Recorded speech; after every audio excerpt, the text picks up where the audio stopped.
All right, so I am gonna alter our homework. I had the homework being one way, and then I'm gonna alter it a little bit here in a second.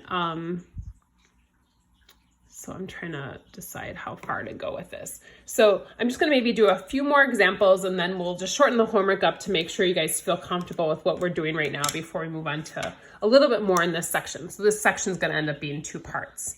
So I'm gonna go to D, E, and F.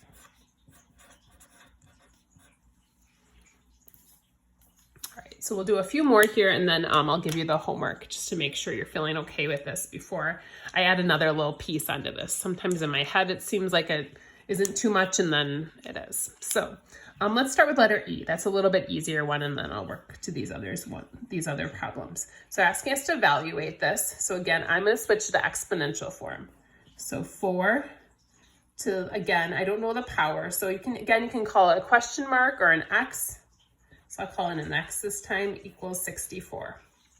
So 4 to some power equals 64. Now you might not be great with your exponents, but hopefully you know that 4 to the second is 16.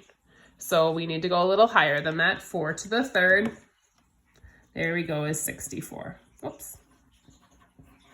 So 4 to the third power is what we'll use there. So let's move this way. That one's a little bit easier. So this problem, 7 is our base. Again, I don't know what it equals. 7 to some power equals 1. So think about that one a little bit. 7 to some power equals 1.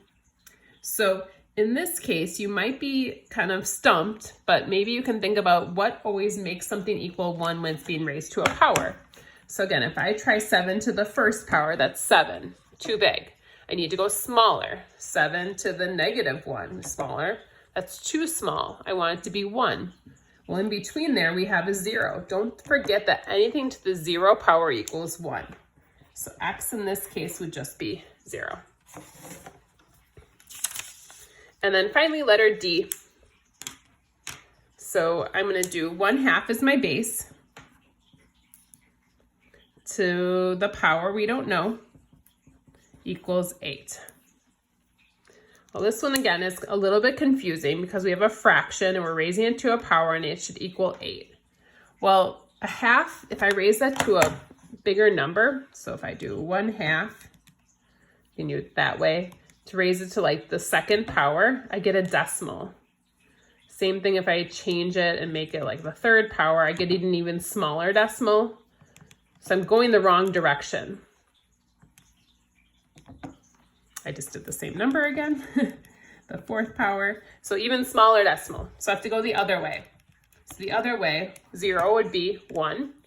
So I have to go negative. We get 2. -2 is 4. We're getting there. -3 is 8. And let's think about what that means. So the exponent is a -3 power. Do you remember negative exponents? Flip this fraction over. So this really becomes 2 over 1 to the third, which would be just 2 to the third, which would be 8. So the X in this case is going to be, -3, not 3. So it's getting used to switching things around with this notation. So a lot of the homework today will be similar to this, and then also being able to rewrite between exponential and log form. So being able to switch back and forth between these two. So we're going to stop for today because the problems do get a little bit trickier, and I want to make sure that you feel comfortable before I make it a little bit harder. So the homework is listed here. Again, just make sure you read the directions, check and see if they're asking for exponential or log form, or they want you to evaluate or figure out the answers. So the homework is listed here. I'll put that online.